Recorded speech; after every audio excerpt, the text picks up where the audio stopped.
Hello everyone. Okay, now we will start our next chapter, chapter number 2, polynomials. पहले exercise से ही शुरू करेंगे. I hope first chapter is all set. Okay, polynomials के बारे में हम नाइन्थ क्लास में बहुत कुछ पढ़ चुके हैं ऑलरेडी. पॉलिनोमियल्स होते क्या हैं, हमने पॉलिनोमियल्स वन वेरिएबल में पढ़े भी हैं वहाँ पर. बट थोड़ा सा क्विक रिविजन, हम पहले एक्सरसाइज में ज़्यादा कुछ नहीं है, थोड़ा बहुत रिवाइज ही कर लेते हैं. होते क्या हैं पॉलिनोमियल्स और हमें उनके बारे में क्या पढ़ना है. क्विक इंट्रोडक्शन ही है पहली एक्सरसाइज में, ज़्यादा कुछ नहीं है, छोटी सी एक्सरसाइज है, ऐसी ही हो जाएगी बस. अगर ध्यान से समझ लोगे आपको दोबारा करने की भी ज़रूरत शायद ही पड़े. चलो, सबसे पहले पॉलिनोमियल्स होते क्या थे. Let's start from the very beginning. जब भी हम किसी कोफिशिएंट और किसी वेरिएबल को इकट्ठे लिखते हैं. अब now what are coefficients and what are variables. कोई भी अल्फ़ाबेट जो किसी वैल्यू को रिप्रेजेंट करता है उसको हम बोलते हैं वेरिएबल. जिसके लिए हम ज़्यादातर यूज़ करते हैं एक्स, आता है पी.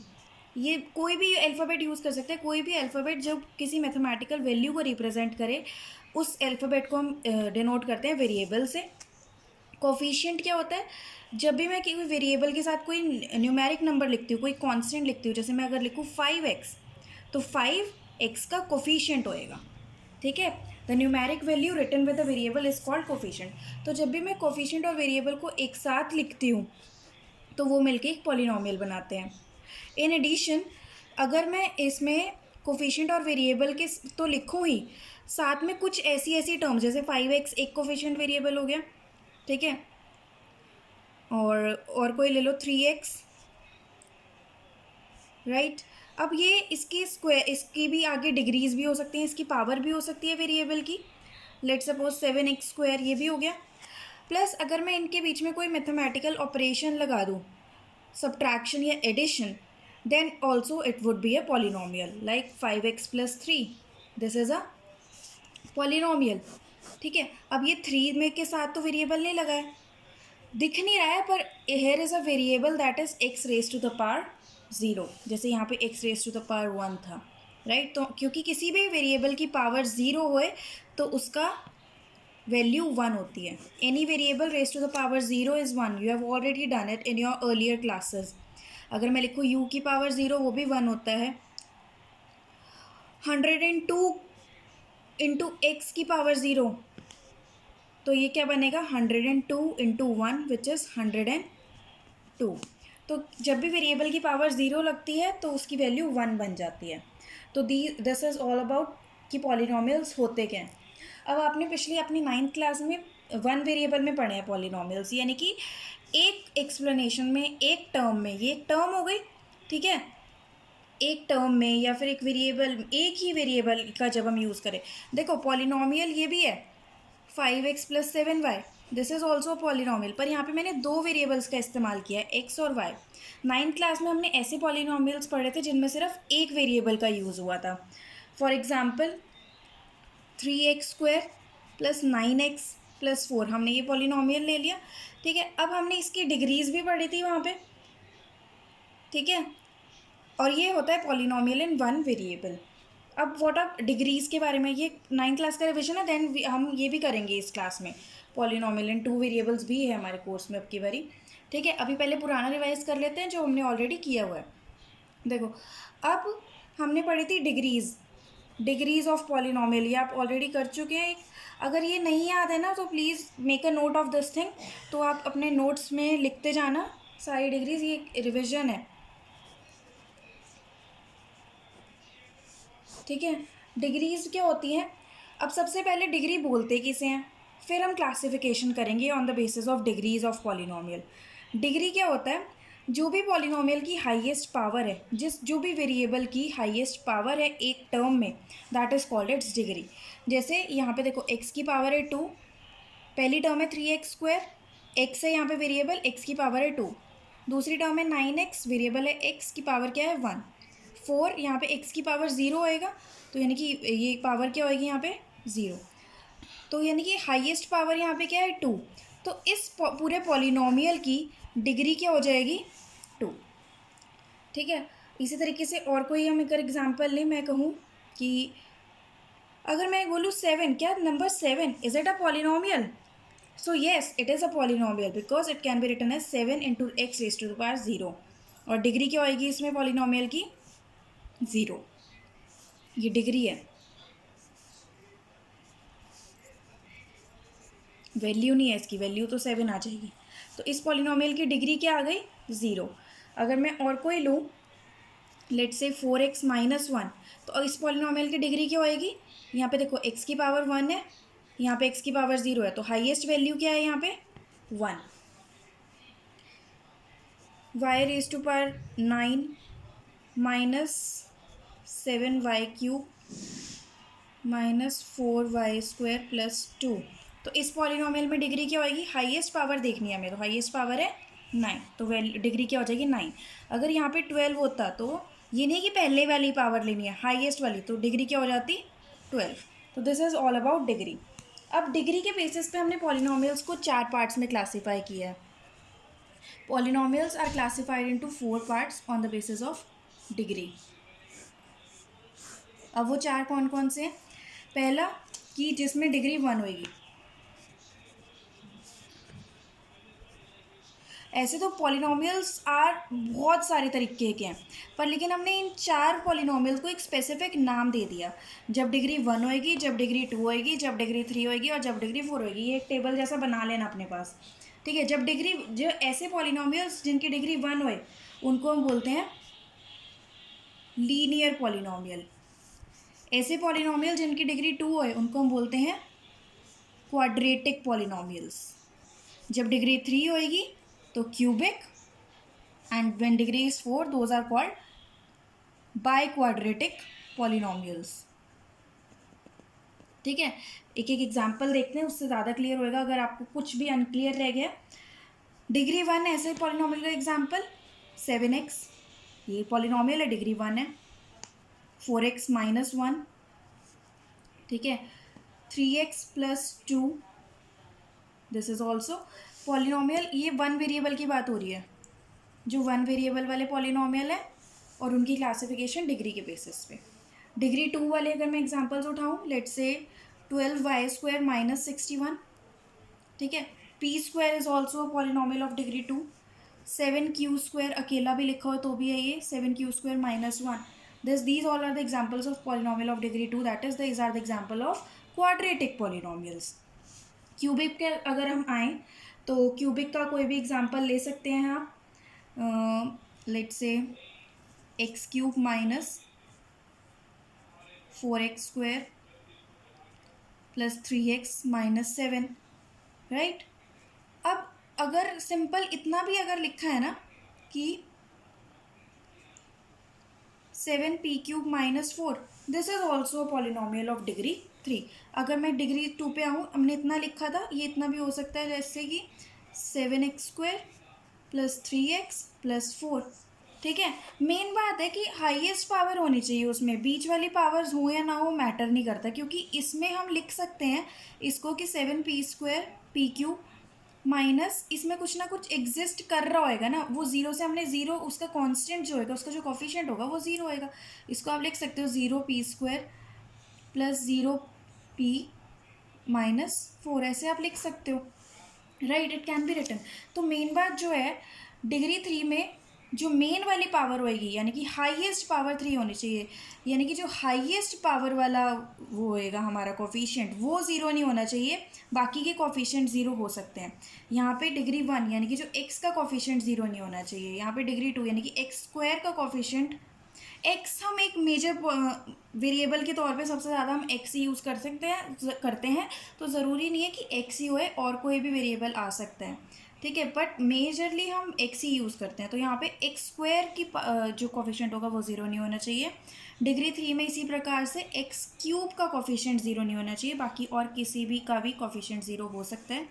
बाई क्वाड्रेटिक का भी इसी तरीके से अगर कोई भी एग्जाम्पल उठाना हो, लेट से 3/4 p⁴ minus 7p³ minus 1, this is also example of. अगर मैं इसको जनरल फॉर्म में लिखना चाहूँ, ठीक है, एक ही टेबल में आपको सारी चीज़ें बताई जा रही हूँ। We are taking all 4 types of polynomials hand in hand, ठीक है। अब मैं यानी कि डिग्री 2 वाले पॉलिनोमियल की मैं जनरल फॉर्म कैसे लिख सकती हूँ? ये इसकी एक जनरल फॉर्म आ गई हमारे पास, a x square plus b x plus c. Degree 1 की जनरल फॉर्म क्या आ गई? A x plus b. ठीक है, इसी तरीके से डिग्री 3 वाले की जनरल फॉर्म क्या आ गई?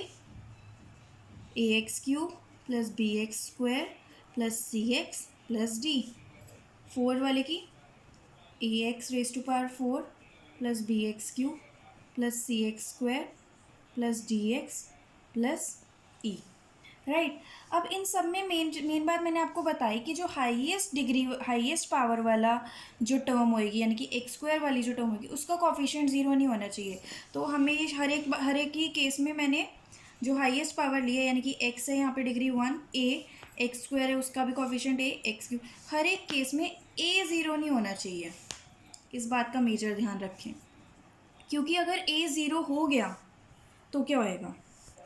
इधर आ जाओ, इसमें अगर ए ही ज़ीरो हो जाए तो क्या बचा हमारा? बी एक्स प्लस सी। राइट, तो बी एक्स प्लस सी, मैं बी की कोई वैल्यू डाल दूँ, सी की 2x प्लस 3, तो क्या ये हमारा डिग्री 2 है? इसकी तो डिग्री 1 हो जाएगी। तो हाईएस्ट पावर ही ज़ीरो है तो उसकी डिग्री चेंज हो जाएगी। तो हाईएस्ट पावर हमारी जो उसका कॉफिशिएंट होएगा वो ज़ीरो नहीं हो सकता, उसके अलावा कोई भी ज़ीरो चल जाएगा। ठीक है, तो ये हमने इनके जनरल फॉर्म्स पढ़ ली। Now what is in your syllabus is, अब देखो, अगर मैं कहूँ 1/x, तो 1/x कोई पॉलिनोमियल नहीं होता। ठीक है, क्योंकि यहाँ पे जो x है वो हमारा डिनोमिनेटर में आ गया, तो this is not a polynomial. जो हमारे कॉफिशिएंट और वेरिएबल हैं वो हमेशा हमारे न्यूमरेटर में आएंगे, then only it is called a polynomial. Root में अगर कोई भी वेरिएबल होगा तो भी वो पॉलिनोमियल नहीं कहलाएगा, क्योंकि उसकी पावर हाफ हो जाएगी। जैसे अगर मैं रूट एक्स कहूँ तो इसको मैं लिखते हैं x raise to power half, नहीं, तो ये पॉलिनोमियल नहीं होएगा। एक्स की पावर हमेशा इंटीजर होनी चाहिए, not even integer, it should be a natural number, तभी वो पॉलिनोमियल की काउंटिंग में आता है। ठीक है, अब जो आपके सिलेबस में मेजरली हम इस क्लास में पढ़ेंगे 10th में, वो आएंगे हमारे ज़ीरोज़ ऑफ अ पॉलिनोमियल। ठीक है, इनके बारे में पढ़ेंगे।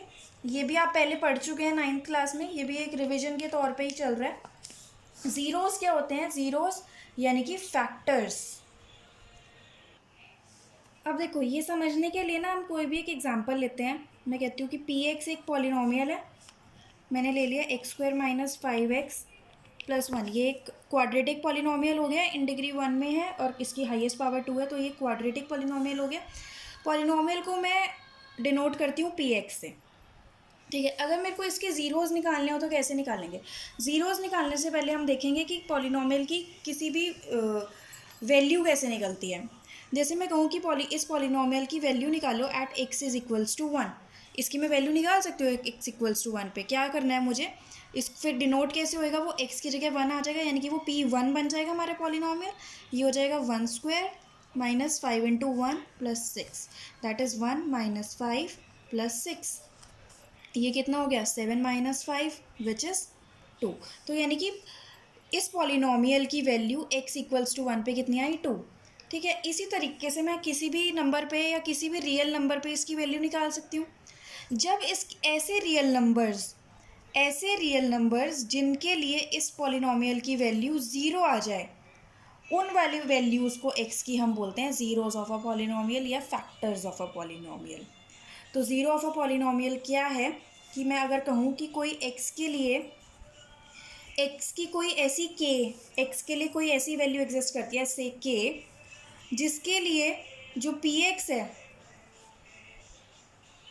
Eight x equals to k क्या बनेगा?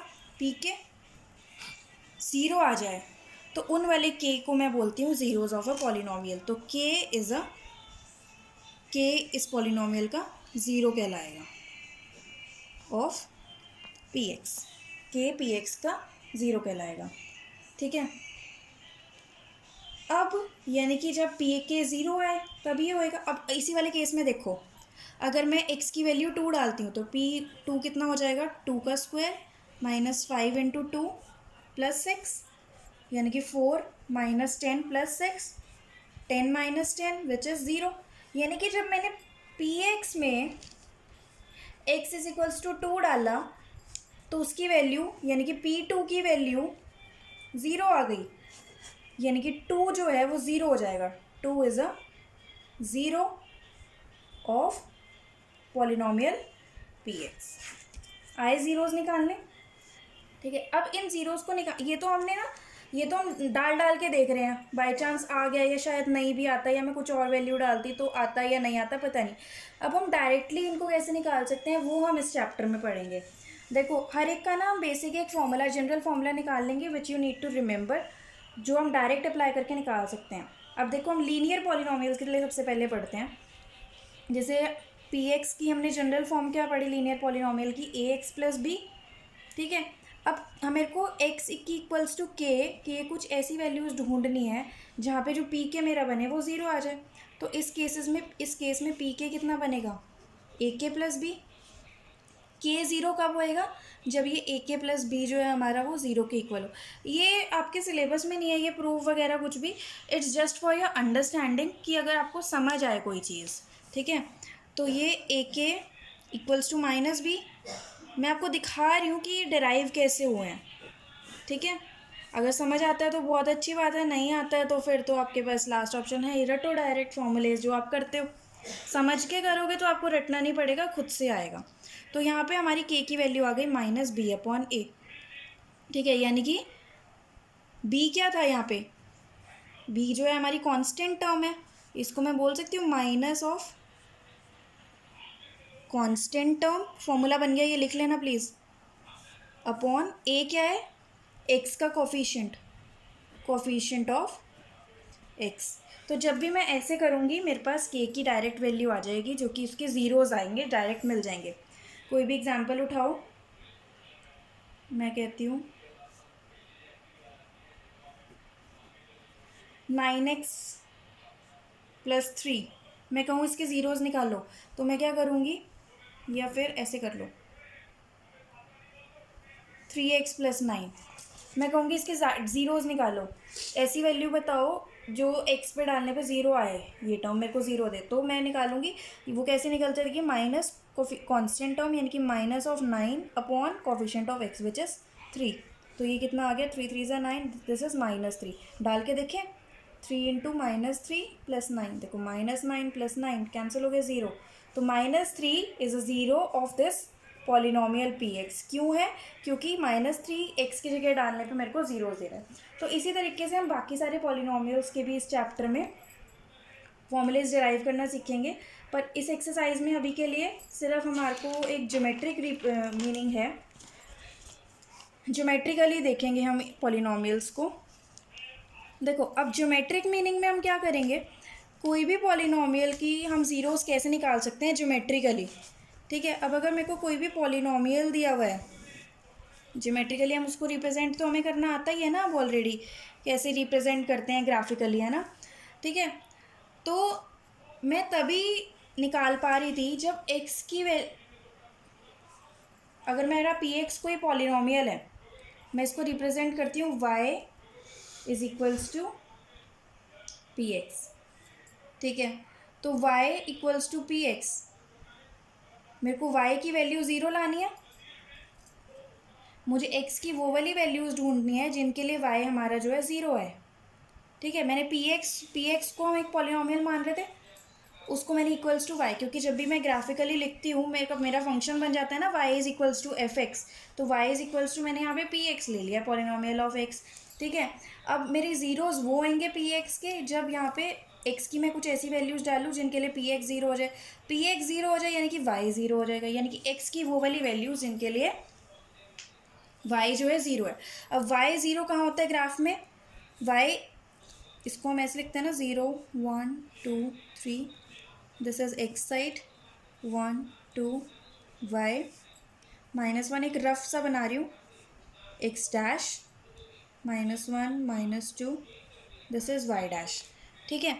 तो x की वो वाली वैल्यूज़ जिन पे y ज़ीरो है, y ज़ीरो सिर्फ यहीं पे रहता है, यानी कि सिर्फ x की वो वाली वैल्यूज़ होंगी जब जब ग्राफ x एक्सिस पे इंटरसेक्ट करेगा, वही सिर्फ उतने ही ज़ीरोज़ होंगे। तो अगर मैं कोई ग्राफ ऐसा बनाऊँ तो इस वाले ग्राफ में y की वैल्यू ज़ीरो कब कब आ रही है? एक तो इस पॉइंट पे y की वैल्यू ज़ीरो आ रही है, एक तो इस पॉइंट पे y की वैल्यू ज़ीरो आ रही है, यानी कि इस पॉलिनोमियल के कितने ज़ीरोज़ हैं? जितने पॉइंट्स पे वो एक्स एक्सिस को इंटरसेक्ट कर रहा है, यानी कि इसमें 2 ज़ीरोज़ हैं। ठीक है, just come to example number 1, हम उसमें डायरेक्टली देखते हैं। अपने एग्जाम्पल नंबर 1 पे आओ बुक में, इट्स ऑन पेज नंबर 27।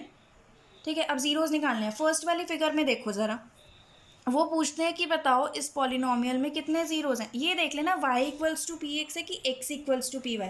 अगर इसी में फॉर्मूला होता है x is equals to p y के मेरे को ज़ीरोज़ निकालने को पूछते वो, तो पी वाई में इसमें कितने ज़ीरोज़ होंगे? एक, क्योंकि y एक्सिस पे तो हमें देखना है x की वैल्यू कब ज़ीरो थी, तो ये उल्टा हो गया ना वो। अब वो कहते हैं पी एक्स पे निकालो। फर्स्ट वाले में देखो, तो हमें वही देखना है कि एक्स एक्सिस पे कितनी बारी ये ग्राफ इंटरसेक्ट कर रहा है, एक बारी। तो फर्स्ट इसमें कितने जीरोज होंगे इसके? एक ज़ीरो होएगा। सेकंड वाली फिगर पे आओ, दो पॉइंट्स पे इंटरसेक्ट कर रहा है तो दो ज़ीरोज़। इसी तरीके से थर्ड फिगर में देखें हम, तो तीन पॉइंट्स पे इंटरसेक्ट कर रहा है, क्योंकि वो ग्राफ ऐसा बना हुआ है आपका। तो हमें ऐसे वाले पॉइंट्स देखने हैं जब y ज़ीरो आए। एक तो y ज़ीरो यहाँ आया, एक y ज़ीरो यहाँ आया, एक y ज़ीरो यहाँ आया, यानी कि थ्री ज़ीरोज़। फोर्थ फिगर में कितने ज़ीरोज़ हैं? वन। फिफ्थ में वन। सिर्फ हमें एक्स एक्सेस y ज़ीरो देखना है। फिफ्थ में फोर ज़ीरो, सिक्स्थ में फोर ज़ीरो, सॉरी फिफ्थ में वन ज़ीरो। इसी तरीके से एक्सरसाइज 2.1 पे आओ, सेम ही क्वेश्चन दे रखा है। फर्स्ट जो हमारा पार्ट होएगा फर्स्ट क्वेश्चन का, दैट इज उसमें एक्स एक्सिस पे इंटरसेक्ट नहीं कर रहा है, यानी कि वाई का भी ज़ीरो हुआ ही नहीं, यानी कि उसकी कोई ज़ीरोस है ही नहीं, राइट। तो फर्स्ट क्वेश्चन के फर्स्ट पार्ट में no zeros, second part one. ठीक है, इसी तरीके से आप ये सारे कर लेना, and that's all about your exercise 2.1। 2.2 में जैसे मैंने आपको एक फॉर्मूला भी डिराइव करवाया, हम बाकी के फॉर्मूलेज डिराइव करेंगे। दैट विल बी, वो हम नेक्स्ट वीडियो में कवर करेंगे। That's all for today. ये कर लेना, अच्छे से समझना, कुछ नहीं समझ में आया come back to me in the comments, I am always available for you. Thank you very much guys, bye for now.